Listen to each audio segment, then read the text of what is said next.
Hello and welcome to lesson 1 of week 2. In this lesson, we are going to look at the data types that we have in JavaScript. My name is Mildred. Last week we introduced JavaScript. We saw how we declare variables. We know the keywords we use to declare variables. We saw the different ways that we can output values for us to see, either to debug or to output things to an HTML element, to a screen, to an alert box. And we're going to just go right in to see the data types that we have and how we can declare these data types, what they mean and what we use each of them for. Now in JavaScript we have about 7 primitive data types and we have 1 which is non-primitive. The 7 primitive data types that we have are immutable, and when we say a data type is immutable, it means that it cannot be changed without creating an entirely new value. The first one we're going to look at is a string. When I say let first name, let's say I write first name like this, equal to, and I put a pair of quotes, Mildred. This is a string. Whatever we quote in either single or double quote is called a string. In JavaScript, we use an operator we call type. So say type of operator to get the data type of a variable or of a value. So when we say type of first name, right, we can say console.log. Let's see it in the console. Okay, so console.log type of first name, and then we're going to go to our page example.html that has this, and then we look at it on the console on the browser. So we come here, we come to the console, and we come to developer tools, we come to the console, and we see the type is string. Okay, so we see it on the console. So anything you have that is quoted is a string. Whether it's a number that is quoted is a string. We have another one, the number data type, and when we have, let's say, let age be equal to 25 for instance, because it's a number, we do not quote the number. Whatever is a number, whole number, negative number, floating point number, they are all called number like this. And when we see type of age, we will see that this type is going to print that this is a number type here, right? So we have another data type we call the big int. Now when we have a number, it's JavaScript, it's always a 64-bit floating point number.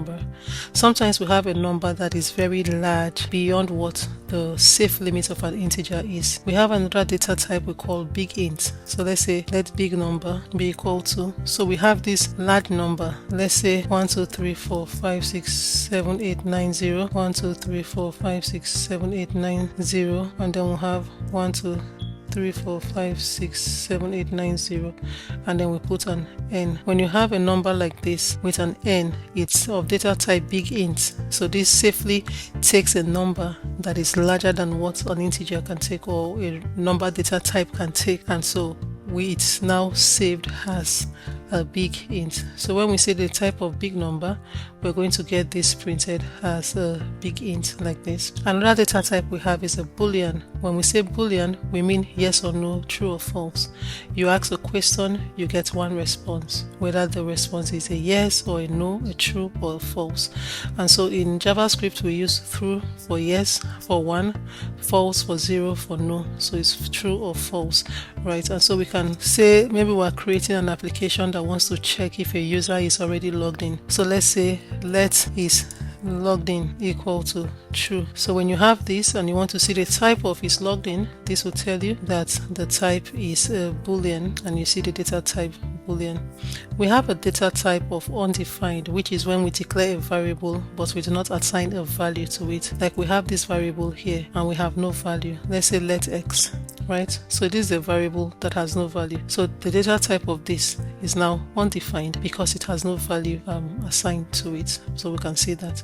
Then we have something we call the null. Null represents you intentionally omitting a value by saying let x equal to null like this. When we refresh, and we'll see in the console. Now null is usually an object. The data type is null, right? The value assigned is null, but the type of null comes out as an object, right? So take note that while we have the null type, the type when you print it out is going to be an object. The same thing is when we have a date, when we have an array, we're going to see that as we zero into each of these data type in details. We have another one we call symbol, and we use it to represent a unique and immutable identifier. For instance, we want to have a unique ID or something. So let's say unique ID is equal to, and then we have symbol, and let's say the symbol we put let's say ID like this. And so when we say type of unique ID, it is the symbol type. So one thing you need to know is that some data type are seen as an object, but it's a data type, but it's an object also. All right, so this is a type symbol. And then we have now the non-primitive data type now that we have, which is an object. And when we talk about objects, we have a collection of key value pairs. Like I have a variable called students now, right? Normally we want to declare an object with the const keyword. So we have a variable called student, and we want to have the student's name, age, and maybe the class or the grade. So you store this in a pair of curly braces. You have name value pairs. You name each of the value.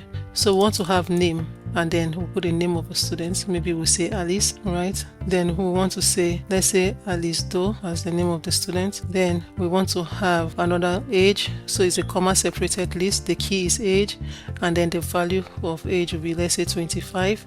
And this keeps to the data type. So because this is a sequence of characters we quote, which is a string. This is a number, we don't need to quote. And then let's say we have something like grade like this, and then the grade is going to be, let's say we have grade 10 like that. So it's a sequence of characters. So we have an object. This is an object, a name value pair.